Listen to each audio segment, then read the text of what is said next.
Voilà, ici il y avait l'église où a été baptisé Lénine. Maintenant, il n'y a plus que des voitures ici.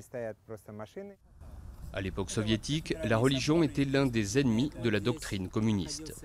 Des dizaines de milliers d'églises orthodoxes ont été fermées, voire détruites à travers l'URSS. Dans la région de Simbirsk, il y avait 700 églises. Dans les années 1950, il n'en restait plus que 18.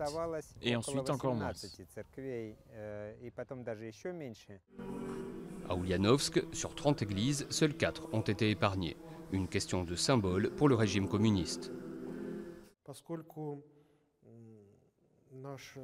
Comme notre ville est la patrie de Lénine, l'objectif était qu'elle devienne la cité de l'athéisme triomphant.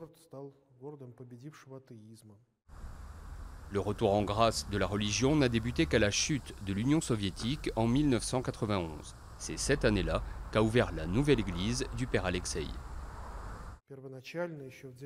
Initialement, dans les années 90, les autorités étaient méfiantes et ne savaient même pas comment réagir face à des prêtres.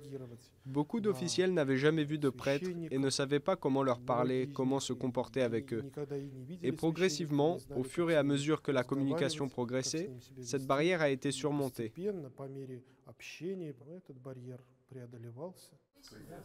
Evgeny Lityakov est militant communiste à Ulyanovsk depuis les années 1970.